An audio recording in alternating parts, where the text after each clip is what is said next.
മലയാളിയുടെ ഓണം കളറാകാൻ പൂക്കളം വർണ്ണങ്ങളാൽ നിറയണമെങ്കിൽ ഇവർ കൂടി വേണം. ബന്ദിയും വാടാമുല്ലയും അരളിയും ചെണ്ടുമല്ലിയുമില്ലാതെ അത്തപ്പൂക്കളം പൂർണ്ണമാകില്ല. അത്തം തുടങ്ങിയതിന് പിന്നാലെ വിപണി ഉണർന്നു. സ്കൂൾ കോളേജ് കുട്ടികളാണ് ആവശ്യക്കാരിൽ ഏറെയും.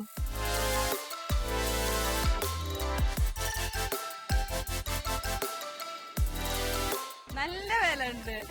ഞങ്ങളിപ്പോ 2 സ്ഥലത്തായി അന്വേഷിച്ചിരുന്നു. ഫസ്റ്റ് സ്ഥലത്ത് നോക്കിയപ്പോ എത്ര മുട്ടിന് 200 രൂപ. ഇവിടെ വന്നപ്പോ പിന്നെ കുറച്ച് കുറവ്. പിന്നെ മുല്ലപ്പൂ മാറ്റി നമ്മളിപ്പോ നന്ദിയാർവട്ടാക്കി.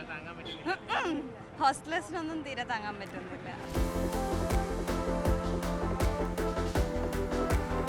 പോയി വരുന്നവരൊക്കെ ആണെന്ന് വെച്ചിട്ടുണ്ടെങ്കിൽ വീട്ടിലുള്ളതൊക്കെ വെച്ച് അഡ്ജസ്റ്റ് ചെയ്ത് വരും. ഇപ്പൊ നമ്മള് ഹോസ്റ്റലിൽ നിൽക്കുന്നോണ്ടിട്ട് അത്തത്തിന്റെ ആദ്യ ദിനങ്ങളിലുള്ള വിലവർദ്ധനവ് വ്യാപാരത്തെ ബാധിച്ചിട്ടുണ്ട്.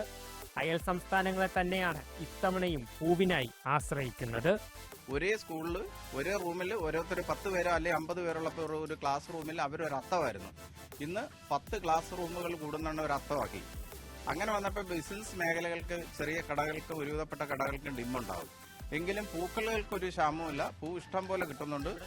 ഇത് കൂടുതൽ വരുന്നതെന്ന് പറഞ്ഞാൽ ഇത് യഥാർത്ഥത്തിൽ നമ്മൾ അടുത്ത മാർക്കറ്റ് എന്നത് ശങ്കരൻകോവിൽ മാർക്കറ്റിനാണ്. അത് കഴിഞ്ഞു കഴിഞ്ഞാൽ കോയമ്പത്തൂർ മാർക്കറ്റാണ്. കമ്പോളത്തിൽ നിന്ന് പൂക്കൾ വാങ്ങി അത്തമിടുന്നതിനൊപ്പം വീടുകളിൽ നിന്നുള്ള പൂക്കളും പലരും ആശ്രയിക്കുന്നു.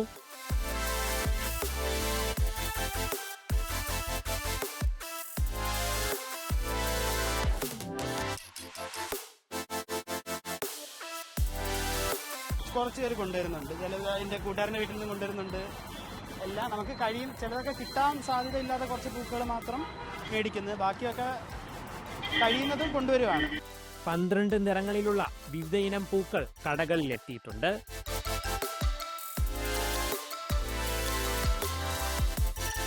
ഉയർന്നു നിൽക്കുന്ന പൂവില വരും ദിവസങ്ങളിൽ കുറയുന്നതോടെ വിപണി കൂടുതൽ സജീവമാകുമെന്നാണ് പ്രതീക്ഷ. കൊല്ലത്ത് നിന്ന് രതീഷ് മാടമ്പിശേലിനൊപ്പം ലിജോ റോളൻസ്, മീഡിയ 1.